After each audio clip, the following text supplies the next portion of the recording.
Hi everyone, this is GB Sebastian and welcome to GB's classes.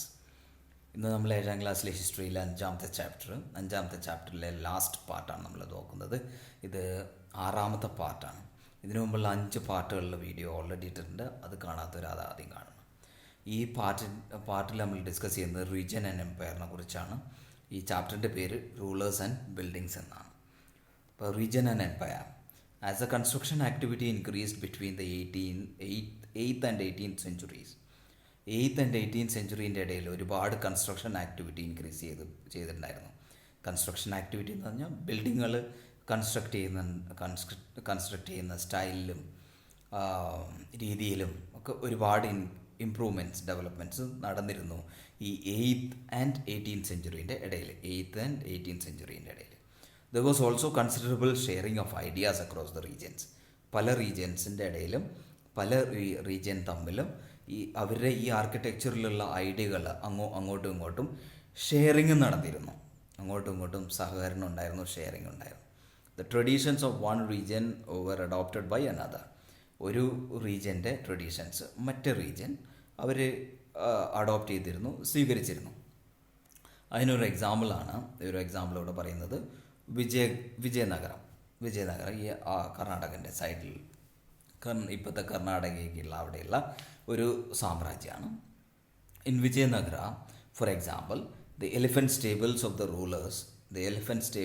Rulers strongly influenced the style of architecture found in the adjoining sultanates of Bijapur and Golconda. അപ്പോൾ അതിനടുത്ത് തന്നെയുള്ള അടുത്തുള്ള സുൽത്താനേറ്റാണ് ബീജാപ്പൂരും ഗോൽക്കൊണ്ടയും. നമുക്കൊന്ന് നോക്കാം. ഇവിടെ ഗുജറാത്ത്, അത് കഴിഞ്ഞത് സൗത്ത് ഇന്ത്യ. അപ്പോൾ ഈ ഭാഗത്തുള്ളതാണ് വിജയനഗരം. ഇത് വിജയനഗര. പിന്നെ ഇവിടെയുള്ളതാണ് ബീജാപ്പൂർ.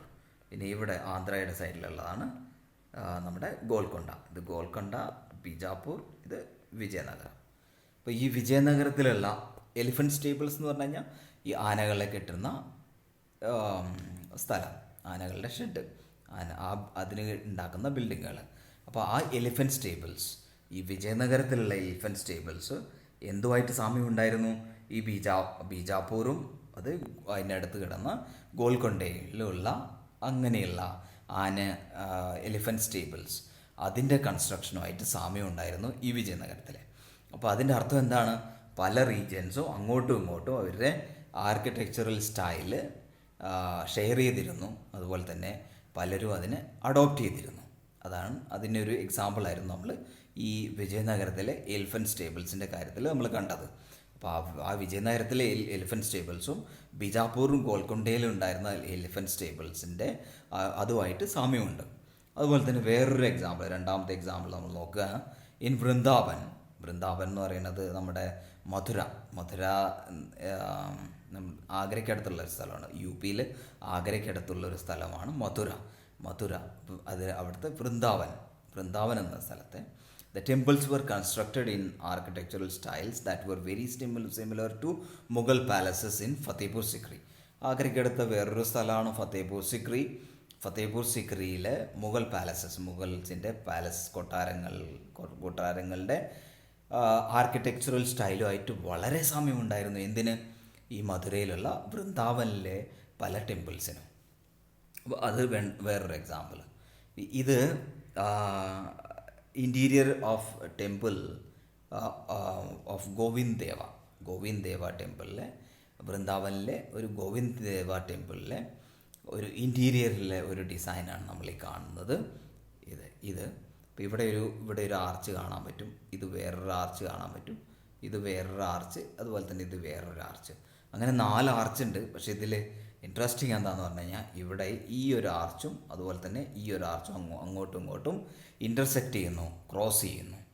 അപ്പോൾ ഇങ്ങനെയുള്ള സ്റ്റൈല് നമ്മൾ വേറെ എവിടെയാണ് നമുക്ക് നോക്കാം കാണുന്നത്. The interior of temple of Govind Deva in Vrindavan, അതായത് 1590 ടെമ്പിളാണ്. വൃന്ദാവൻ മധുരയിലുള്ള UP-യിലെ ആഗ്രയ്ക്കടുത്ത മധുരയിലുള്ള വൃന്ദാവനിലെ ഒരു ടെമ്പിളാണ് ഈ ഗോവിന്ദ് ദേവ. അതിൻ്റെ ഉള്ളിലെ ഇൻറ്റീരിയർ ഡിസൈനാണ് നമ്മൾ കണ്ടത്. The temple was constructed out of red സാൻഡ്സ്റ്റോണിൽ ഉണ്ടാക്കിയ ടെമ്പിളാണത്. Notice the 2 out of 4, 4 arches നമ്മൾ കണ്ടു. The out of notice the 2 out of 4 intersecting arches. 2 arches അങ്ങോട്ടും ഇങ്ങോട്ടും ഇൻ്റർസെക്റ്റ് ചെയ്യുന്നു എന്ന് പറഞ്ഞാൽ അങ്ങോട്ടും ഇങ്ങോട്ടും ക്രോസ് ചെയ്യുന്നതായിട്ട് നമുക്ക് കാണാൻ പറ്റും. So notice the 2 out of 4 intersecting arches that made the high ceiling റൂഫിൽ 2 ആർച്ചസുകൾ അങ്ങോട്ടും ഇങ്ങോട്ടും ക്രോസ് ഓവർ ചെയ്യുന്നു, ഇൻ്റർസെക്റ്റ് ചെയ്യുന്നു. This style of architecture is from north east ഇറാനിൽ ഫോളോ ചെയ്യുന്ന ഈ ആർക്കിടെക്ചറൽ സ്റ്റൈലായിരുന്നു ഇത്. നോർത്ത് ഈസ്റ്റ് ഇറാനിൽ നിന്ന് ഇത് Fatehpur Sikri was used in Fatehpur സിക്രിയിലും ഇത് യൂസ് ചെയ്തിരിക്കുന്നതായിട്ട് കാണാൻ പറ്റും. അപ്പോൾ ഇന്ത്യക്ക് ഉള്ളിലുള്ള റീജിയൻസ് മാത്രമല്ല, ഇന്ത്യക്ക് പുറത്തുള്ള റീജിയൻസിൻ്റെയും ആർക്കിടെക്ചറൽ സ്റ്റൈല് നമ്മുടെ ഇന്ത്യയിലെ പല ബിൽഡിങ്ങുകളിലും സ്വീകരിച്ചായിട്ട് കാണാൻ പറ്റും. അത് വേറൊരു എക്സാമ്പിളായിരുന്നു. ഇതുവരെ നമ്മൾ നേരത്തെ നോക്കിയിരുന്നു മുഗൾ പാലസസ് ഇൻ ഫത്തേപൂർ സിക്രി.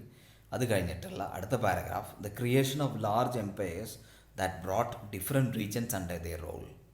അപ്പോൾ ഈ എംപയർ ഡെവലപ്പ് ആവും തോറും പല റീജിയൻസും അതിൻ്റെ ഉള്ളിൽ അവരുടെ കൺട്രോളിൽ വരും. ഇപ്പോൾ വലിയ എംപയർ എന്ന് പറയുമ്പോൾ അതിൻ്റെ ഉള്ളിൽ ഒരുപാട് റീജിയൻസ് ഉണ്ട്, ഒരുപാട് സ്റ്റേറ്റുകളുണ്ട്. The creation of large empires brought different regions under their rule. പല റീജിയൻസിനെ അവരുടെ അണ്ടറിൽ കൊണ്ടുവന്നു. അപ്പോൾ ഹെൽപ്ഡ് ഇൻ ഇറ്റ്സ്, അത് എന്തിനു സഹായിച്ചു? It helped in the cross fertilisation of artistic forms and architectural style. Artistic form എന്ന് പറഞ്ഞാൽ കലാരൂപങ്ങൾ, ആർക്കിടെക്ചറൽ സ്റ്റൈൽ എന്ന് പറഞ്ഞാൽ ഈ ശില്പശൈലികൾ, അല്ലെങ്കിൽ ഈ ബിൽഡിംഗ് ഉണ്ടാക്കുന്ന ശൈലി അല്ലെങ്കിൽ സ്റ്റൈൽ. അപ്പോൾ ഇതിൻ്റെ എല്ലാം ക്രോസ് ഫെർട്ടിലൈസേഷൻ എന്ന് പറഞ്ഞാൽ, ക്രോസ് ഫെർട്ടിലൈസേഷൻ ഇവിടത്തുള്ള സ്റ്റൈൽ ഇവർ കടമെടുക്കൽ, ഇവിടുത്തെ ഉള്ളവർ ഈ സ്റ്റൈല് ഈ റീജിയൻ കടമെടുക്കും, അല്ലെങ്കിൽ അവർ ഫോളോ ചെയ്യും. അങ്ങനെ പലരും അങ്ങോട്ടും ഇങ്ങോട്ടും അവരുടെ ആർട്ട് ഫോംസും ആർക്കിടെക്ചറൽ സ്റ്റൈലെല്ലാം സ്വീകരിക്കാനും അത് ഫോളോ ചെയ്യാനും, മറ്റുള്ളവർ ഇപ്പോൾ നമ്മൾ ഒരു വീടുണ്ടാക്കുകയാണ്, എല്ലാവരുടെയും നോക്കി മറ്റുള്ളവർ എങ്ങനെ ഉണ്ടാക്കിയിരിക്കുന്നത് അതിൽ നല്ല കാര്യങ്ങളെടുത്ത് നമ്മളും അതുപോലെ ഉണ്ടാക്കാൻ ശ്രമിക്കും. അതുപോലെ തന്നെ പല റീജിയൻസിലുള്ള നല്ല നല്ല കാര്യങ്ങൾ, നല്ല നല്ല സ്റ്റൈലുകൾ അതിന് അങ്ങോട്ടും ഇങ്ങോട്ടും അവർ കടമെടുത്തിരുന്നു, അല്ലെങ്കിൽ അങ്ങോട്ടും ഇങ്ങോട്ടും സ്വീകരിച്ചിരുന്നു. അപ്പോൾ ഒരു വലിയ എംപയർ ആകുമ്പോൾ അതിൻ്റെ ഉള്ളിൽ പല റീജിയൻസ് ഉണ്ടാകും. അപ്പോൾ അങ്ങനെ റീജിയൻസ് അങ്ങോട്ടും ഇങ്ങോട്ടും ഈ സ്റ്റൈലുകൾ, ആർക്കിടെക്ചറൽ സ്റ്റൈലും ആർട്ട് ഫോംസും ഷെയർ ചെയ്യുന്നതിന് വളരെ സഹായകമായി അത്. Mughal rulers were particularly skilled in adapting regional architectural styles. Mughal rulers പർട്ടിക്കുലറായിട്ടും അവർ എവിടെയാണോ ഭരിക്കുന്നത് ആ ലോക്കൽ റൂളേഴ്സ് അല്ലെങ്കിൽ ലോക്കൽ സ്ഥലത്തെ ആ റീജിയനിലെ സ്റ്റൈലുകൾ അവർ അഡോപ്റ്റ് ചെയ്യുമായിരുന്നു, അവർ സ്വീകരിക്കുമായിരുന്നു. In the construction of their own buildings. അവരുടെ ബിൽഡിങ്സ് കൺസ്ട്രക്ട് ചെയ്യുമ്പോൾ അവിടെയുള്ള നല്ല ബിൽഡിങ്ങുകളുടെ സ്ട്രക്ചർ അല്ലെങ്കിൽ ആർക്കിടെക്ചറൽ സ്റ്റൈല് അവരവരുടെ ബിൽഡിങ്ങുകളിലോട്ട് കൊണ്ടുവരുമായിരുന്നു. ഇൻ ബംഗാൾ, അതിനൊരു എക്സാമ്പിളാണ്. In Bengal for example, the local rulers had developed a roof that was designed to resemble a thatched hut. Hut എന്ന് പറയുന്നത് ഒരു കുടിലുണ്ടാക്കുന്ന പോലെ, കുടിലിൻ്റെ മേഞ്ഞിരിക്കുന്നത് പോലെയുള്ള കൺസ്ട്രക്ഷൻ ഈ ബംഗാളിൽ കാണാൻ പറ്റും. ബംഗാളിലെ ലോക്കൽ റൂളേഴ്സ് അവർ ഡെവലപ്പ് ചെയ്ത ഒരു റൂഫ് സ്റ്റൈലാണ്, അതിൻ്റെ ഡിസൈനാണ് താജ്ഡ് ഹട്ട്. ഒരു കുടിലിൻ്റെ മേഞ്ഞിരിക്കുന്ന കുടിൽ പോലുള്ള ഡോം അവർ ഉണ്ടാക്കുമായിരുന്നു. The Mughals liked this Bangla dome. ഈ ബംഗാളിൽ ഉണ്ടാക്കുന്നതുകൊണ്ടാണ് അതിന് ബംഗ്ലാ ഡോം എന്ന് പറയുന്നത്. ഈ ബംഗ്ലാ ഡോം ഈ മുഗൾസിന് വളരെ ഇഷ്ടമായി. അപ്പോൾ അതിൻ്റെ figures 11 and 12 in chapter 9. Chapter 9 11 and 12 അടുത്ത സ്ലൈഡിൽ നമ്മൾ കാണുന്നുണ്ട്. ആ ഡോംസ് നമുക്ക് കാണാം. So the Mughals liked this Bangla dome so much that they used it in their architecture. ഈ ബംഗ്ലാ ഡോം അവർക്ക് വളരെ ഇഷ്ടമായി. അപ്പോൾ അത് ഈ മുഗൾസ് അവരുടെ ആർക്കിടെക്ചറിൽ ഈ ബംഗ്ലാ ഡോമും ഉൾപ്പെടുത്തി. The impact of the other region was also evident. മറ്റുള്ള റീജിയൻസിൻ്റെ ഇമ്പാക്റ്റും വളരെ വ്യക്തമായിട്ട് നമുക്ക് ഇവരുടെ ബിൽഡിങ്ങുകളിൽ കാണാൻ പറ്റും. In Akbar's capital at Fatehpur Sikri. Fatehpur സിക്രിയിലെ അക്ബറിൻ്റെ ക്യാപിറ്റലിലെ many buildings show the influence of the architectural styles of Gujarat and Malwa. ഗുജറാത്തിലും മാൽവയിലും ഒക്കെയുള്ള ആർക്കിടെക്ചറൽ സ്റ്റൈല് ഈ ഫത്തേപൂർ സിക്രി, ആഗ്രയ്ക്കടുത്ത ഒരു സ്ഥലമാണ്, അക്ബറിൻ്റെ ക്യാപിറ്റലാണ്, ക്യാപിറ്റൽ സിറ്റിയാണ് അക്ബറിൻ്റെ. ഈ ഫത്തേപൂർ സിക്രിയിലെ പല ബിൽഡിങ്ങുകളിലും ഗുജറാത്തിലും മാൽവയിലുമുള്ള ആർക്കിടെക്ചർ സ്റ്റൈൽ കാണാൻ പറ്റും. അപ്പോൾ പല റീജൻസിലെയും നല്ല നല്ല കാര്യങ്ങൾ, നല്ല നല്ല സ്റ്റൈലുകൾ അന്യോന്യം അവർ സ്വീകരിച്ചിരുന്നു എന്നായിരുന്നു നമുക്ക് ഇവിടെ വ്യക്തമായിട്ട് കാണാം. അപ്പോൾ ഈ ഫിഗർ 11ഉം ഫിഗർ 12ഉം ഒരു ഡബിൾ റൂഫ്ഡ് താജ്ഡ് ഹട്ടും, ഇവിടെ 12ൽ 4 റൂഫ്ഡ് ടെമ്പിൾ വിത്ത് ടവർ, ഇതെല്ലാം താജ് തന്നെയാണ്. അപ്പോൾ ഇവിടെ കാണാൻ പറ്റും താജ് അല്ലെങ്കിൽ മേഞ്ഞിരിക്കുന്ന ഒരു കുടില് പോലുള്ള കൺസ്ട്രക്ഷനാണ്. ഇതിലും ഡോം, ഇതെല്ലാം ബംഗ്ലാ ഡോം, ഇതിനെ ബംഗ്ലാ ഡോം എന്ന് പറയും. ബംഗ്ലാ ഡോം ബംഗാളിലുള്ള മെയിനായിട്ടുള്ള ഫോളോ ചെയ്തു വരുന്ന ഒരു ഇതായിരുന്നു, ആർക്കിടെക്ചർ സ്റ്റൈലായിരുന്നു. അതുകൊണ്ടാണ് ബംഗ്ലാ ഡോം എന്ന് പറയുന്നത്. Even though the authority of the Mughal rulers waned in the 18th century. 18th century ആയപ്പോഴേക്കും മുഗൾ റൂളേഴ്സിൻ്റെ അതോറിറ്റി, അവരുടെ പവറെല്ലാം ക്ഷയിച്ചു തുടങ്ങി.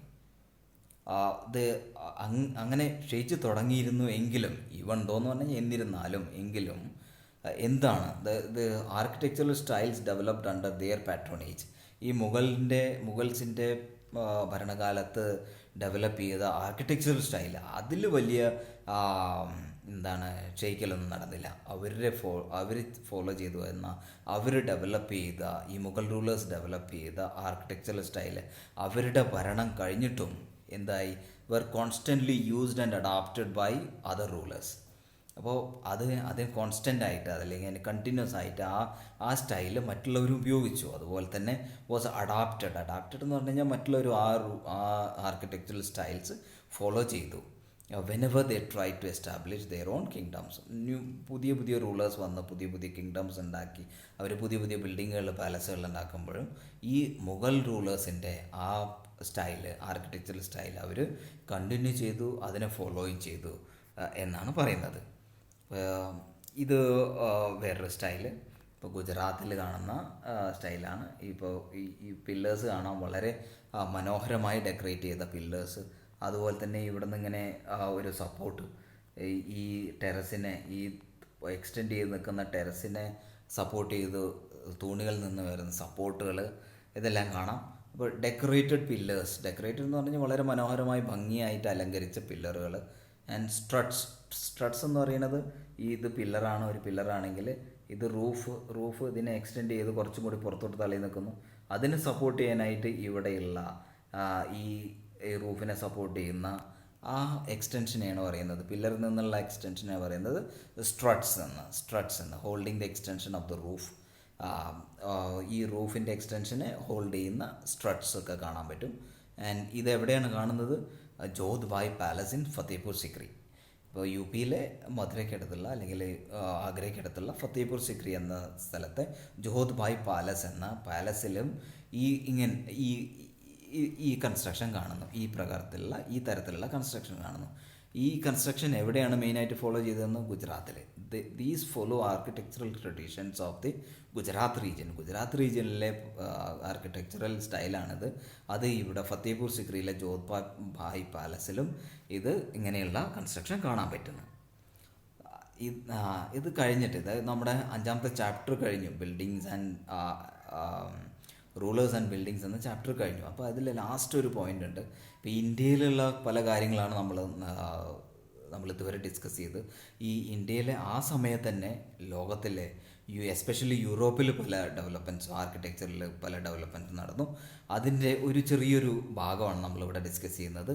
ചർച്ചിൻ്റെ ബിൽഡിങ്ങിലാണ്, ചർച്ചുകൾ ഉണ്ടാക്കുന്ന ഒരു രീതിയിൽ ഉള്ള ഒരു മാറ്റം, ഒരു ഡെവലപ്മെൻറ്റിനെ കുറിച്ചാണ് നമ്മളിവിടെ ഡിസ്കസ് ചെയ്യുന്നത്. Churches that touch the skies. Churches എന്ന് പറയുന്ന പള്ളികൾ, ക്രിസ്ത്യൻസിൻ്റെ പള്ളികൾ വളരെ ഉയരത്തിലുള്ള പള്ളികളായിരുന്നു. അപ്പോൾ അതുകൊണ്ടാണ് അതിനെ churches that touch the sky എന്ന് പറഞ്ഞു കഴിഞ്ഞാൽ ആകാശം മുട്ടുന്ന പള്ളികൾ, ആകാശം മുട്ടി നിൽക്കുന്ന പള്ളികൾ, അതിനെക്കുറിച്ചാണ് പറയുന്നത്. From the 12th century onwards, 12th century മുതൽ അറ്റംപ്റ്റ്സ് ബിഗാൻ ഇൻ ഫ്രാൻസിൽ നടന്ന മാറ്റങ്ങളാണ്. Attempts made in France began in France തുടങ്ങിയ മാറ്റങ്ങൾ, ഫ്രാൻസിൽ തുടങ്ങിയ മാറ്റങ്ങൾ, to build churches that were taller and lighter than the earlier buildings. മുമ്പുണ്ടാക്കിയ ബിൽഡിങ്ങുകളെക്കാട്ടിലും ഉയരത്തിലും അതുപോലെ തന്നെ അത്ര ഭാരമില്ലാത്തതുമായ, അത്ര ഹെവി അല്ലാത്തതുമായ ചർച്ചുകൾ ഉണ്ടാക്കാൻ, അങ്ങനെയുള്ള അറ്റംപ്റ്റ്സ് 12ാമത്തെ സെഞ്ച്വറി കഴിഞ്ഞപ്പോൾ തൊട്ട് ഫ്രാൻസിൽ തുടങ്ങിയിരുന്നു. ദിസ് ആർക്കിടെക്ചറൽ സ്റ്റൈൽ, ഈ ആർക്കിടെക്ചറൽ സ്റ്റൈലിന് പറയുന്ന പേരാണ് Gothic style. Gothic, GOTHIC, Gothic style known as Gothic was distinguished by high pointed. ഇതിൻ്റെ പ്രത്യേകത എന്താണെന്ന് നോക്കാം. ഹൈ പോയിൻറ്റഡ് ആർച്ചസ് എന്ന് പറയും. നമ്മൾ നേരത്തെ നോക്കിയ ആർച്ചസ് ഇങ്ങനെ സി പോലെയുള്ള ആർച്ചുകളാണ്. പക്ഷേ ഈ ചർച്ചസിലുള്ള ആർച്ചസ് എന്ന് പറയുന്നത് നല്ല പോയിൻറ്റഡ് ആയിട്ടുള്ള ആർച്ചസുകൾ, ഹൈ പോയിൻറ്റഡ് ആർച്ചസ് കാണാൻ പറ്റും. High pointed arches. The use of stained glass. Stained glass എന്ന് പറയുമ്പോൾ ഇതിലെല്ലാം നമ്മുടെ പല ഗ്ലാസ്സുകൾ ഉപയോഗിച്ചിട്ടുണ്ട്. അതിൽ ആ ഗ്ലാസ്സുകൾ എന്ന് പറയുന്നത് കളർഫുള്ളായിട്ടുള്ള ഗ്ലാസ്സുകളാണ്, കളർ അടിച്ച ഗ്ലാസ്സുകൾ. Often painted with scenes from the Bible. ബൈബിളിലെ പല സീനുകളെ കുറിച്ചുള്ള പിക്ചറുകൾ അല്ലെങ്കിൽ പെയിൻ്റ് അടിച്ച ഗ്ലാസ്സുകൾ ഉപയോഗിക്കുന്നു. അതുപോലെ തന്നെ ഫ്ലൈയിങ് ബട്രസസ്. ബട്രസസ് എന്ന് പറയുന്നത് ഇതിപ്പോൾ 2 തൂണുകളാണ് അല്ലെങ്കിൽ പില്ലറുകളാണെന്ന് വെച്ചാൽ അതിനെ കണക്ട് ചെയ്തുകൊണ്ട് ബീമുകളുണ്ട്. അതിനെയാണ് പറയുന്നത് ഫ്ലൈയിങ് ബട്രസ്. അപ്പോൾ ഈ ബീമുകളുടെ ഇടയിൽ ഇങ്ങനെ ഈ പില്ലറുകളുടെ ഇടയിൽ അങ്ങോട്ടും ഇങ്ങോട്ടും പില്ലറുകളെ ഇൻ്റർകണക്ട് ചെയ്തുകൊണ്ട് ബട്രസ്സുകളുണ്ട് അല്ലെങ്കിൽ ഫ്ലൈയിങ് ബട്രസ്, ഇങ്ങനെയുള്ള ബീമുകളുണ്ട്. അപ്പോൾ കുറച്ചുകൂടി ബിൽഡിങ്ങിന് സ്ട്രെങ്ത് കിട്ടും, അങ്ങനെ ഉണ്ടാകും. അപ്പോൾ ഇതൊക്കെയാണ് ഈ ഗോത്തിക് സ്റ്റൈലിലുള്ള ഫീച്ചേഴ്സ് എന്ന് പറയുന്നത്. എന്തൊക്കെയാണ്? ഹൈ പോയിൻറ്റഡ് ആർച്ചസ് ഉണ്ട്. അതുപോലെ തന്നെ സ്റ്റെയിൻഡ് ഗ്ലാസസ് ഉപയോഗിക്കുന്നു. അതിൽ ബൈബിളിൽ നിന്നുള്ള സീനുകൾ പെയിൻറ്റ് ചെയ്യുന്നു. അതുപോലെ തന്നെ ഫ്ലൈയിങ് ബട്രസസ് ഉണ്ട്. ബട്രസ് എന്ന് പറഞ്ഞു കഴിഞ്ഞാൽ ബീമുകൾ, ഒരു പില്ലറെ മറ്റേ പില്ലറുമായിട്ട് കണക്ട് ചെയ്യുന്ന ബീമുകൾ. Tall spires and bell towers. അതുപോലെ തന്നെ ടോൾ സ്പയേഴ്സ്, വലിയ ടവറുകൾ, ബെൽ ടവറുകൾ, അതെല്ലാം ഈ പള്ളികളിൽ കാണാൻ പറ്റും. ബെല്ലടിക്കാനുള്ള ടവറുകൾ that were visible from a distance added to the church. വളരെ ദൂരെ നിന്ന് തന്നെ ഇങ്ങനെയുള്ള ബെൽ ടവറുകൾ കാണാൻ പറ്റും. ഇതൊരു ചർച്ചിൻ്റെ ഇമേജാണ്. നല്ല ഉയരത്തിലുള്ള പള്ളികൾ. ഇതിപ്പോൾ ഇങ്ങനെ പോയിൻറ്റഡ് ആയിട്ടുള്ള ആർച്ചുകൾ കാണാം. നല്ല ഉയരത്തിലുള്ള പള്ളിയാണ്. ബെൽ ടവറുകളുണ്ട്. അതുപോലെ തന്നെ ലൈറ്ററുമാണ്. ഇപ്പോൾ one of the best known examples of this architectural style, ഇങ്ങനെയുള്ള ഈ സ്റ്റൈലിൻ്റെ ഒരു വളരെ നല്ലൊരു എക്സാമ്പിൾ എന്ന് പറയുന്നത് ചർച്ച് ഓഫ് നോട്ടർഡാം ഇൻ പാരീസിലെ നോട്ടർഡാം എന്ന സ്ഥലത്തെ ചർച്ച് എന്ന പള്ളി. ആ പള്ളിയാണ് ഇതിനുള്ളൊരു good example. Which was constructed through several decades. ഒരുപാട് വർഷങ്ങളെടുത്തു. ഡെക്കേഡ്സ് എന്ന് പറഞ്ഞാൽ 10 വർഷങ്ങൾ. അങ്ങനെ 10 വർഷങ്ങളെടുത്തു. In the 12th and 13th century, 12th സെഞ്ച്വറിയിലും 13th സെഞ്ച്വറിയിലെ പല ഡെക്കേഡ്സ്, പല വർഷങ്ങളെടുത്തുണ്ടാക്കിയ പള്ളിയുടെ ഒരു എക്സാമ്പിളാണ് ഈ പാരീസിലെ നോട്ടർഡാം. അത് ഈ ഗോത്തിക് സ്റ്റൈലിനുള്ള ഒരു വളരെ നല്ല ഒരു എക്സാമ്പിളാണ്. അതായിരുന്നു നമ്മുടെ ഈ ചാപ്റ്റർ. അതോടെ നമ്മുടെ ഈ ചാപ്റ്റർ തീരുകയാണ്. റൂളേഴ്സ് ആൻഡ് ബിൽഡിങ്സ് എന്ന ചാപ്റ്റർ തീർന്നു. അപ്പോൾ thanks for watching. Please do subscribe, like and share. Thank you very much.